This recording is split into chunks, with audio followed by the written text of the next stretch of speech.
Hello everybody, it's Claire back with another art journal video, and in keeping with my obsession with Art by Marlene products, I'm playing in the Art by Marlene Creative White Large Journal. So I'm just adding some gesso onto the background first. The substrate in this journal is very smooth, very shiny. It's much better if you add a thin layer of gesso. So this is Marlene's gesso, but any works perfectly. Marlene's is quite thick, so you can water it down a little bit if you wanted to. And also, I guess the good thing about a little bit of a thicker gesso is you can end up with quite cool marks in your paint when you paint over the gesso. So once that was on and dry, I am going to do a reductive stenciling technique. This is called different things by lots of people. Sorry, the camera keeps going in and out of focus. I have been experimenting with different cameras and finally got it sorted. So I'm afraid this was filmed from when I was trying different cameras. So apologies if you can't cope with it, then just skip to the end and you can see the finished page. But yeah, so this just basically means you stick some paint down. A gessoed background is really important for this technique. And then pop your stencil on and a wet cloth or a baby wipe, and you can lift the paint off through the stencil. This is a really cool way to create patterns into your first layer going on your page. You need to make sure your cloth isn't too wet, because otherwise the liquid will seep underneath the stencil and kind of make your reductive stenciling a bit messy. It's a good idea to dry each layer in between, because then you don't end up rubbing off bits that you want to keep. And of course, I'm going in with some nice bright warm colours to start off with. These are all Art by Marlene paints as well. Quite often when I'm doing this technique, I will just use the same stencil to start off with, so that I'm not introducing too many things in to start off with, but just bringing in lots of colour.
So I'm going to be painting some big, bold, blousy flowers on this page, and I'm using a circle stamp from the circle salad set from Marlene.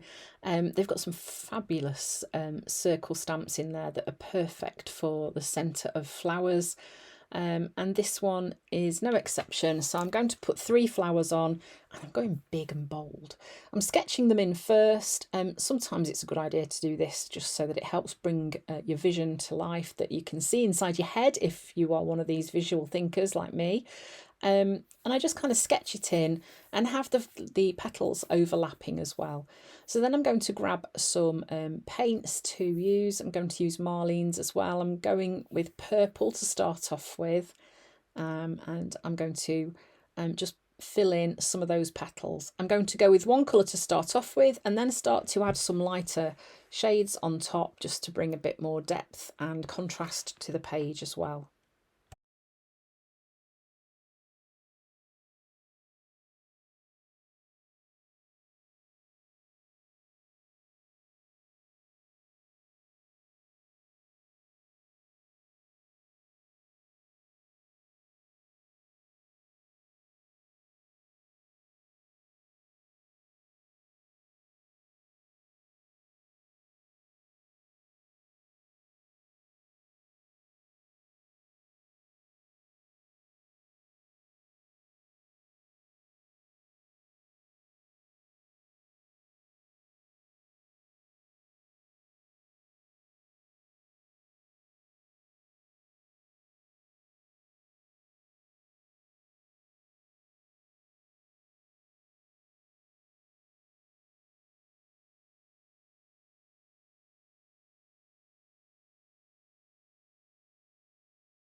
So then once I've done that, I'm colouring in the centres of the flowers using some of Marlene's paint pens. And I'm also going to just add some more highlights to the flowers. So this is one of the paint pens that Marlene sells. It's a black and white one. And these pens are lovely because it stays wet long enough for you to be able to kind of smudge and create some softer lines. Perfect for these flower petals.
So next I'm using a Posca paint pen just to add some sketchy lines around the outside of my flower petals and centres of the flowers.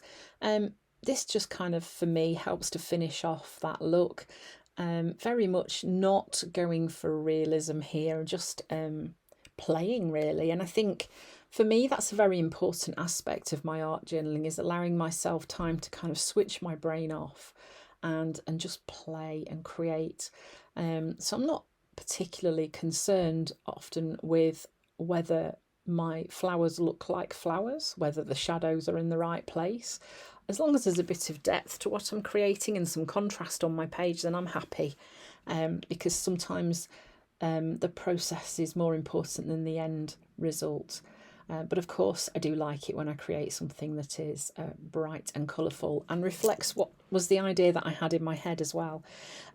For me, often no journal page is complete without a few splatters, so going in here with some white. My reason for using white is there isn't a great deal on my page, and it just kind of helps to lift that final page as well. And then adding a quote. This quote book from Marlene is perfect. It's got so many quotes in there. There is always a quote in there that you can find. Very similar to using Dina's typed ledger papers. You will always find a quote on those that fits for what you are thinking that day. So I've gone for this one that says create every day. That doesn't necessarily have to mean create artistically every day. There's all sorts of things you can create each day, but for me that is what it means. So lots and lots of fun playing in this journal. It's gradually growing, as is the small one, so come back again and you can see more creations in this and other journals. Thanks for watching. I hope you found some inspiration today, and I hope to see you again soon.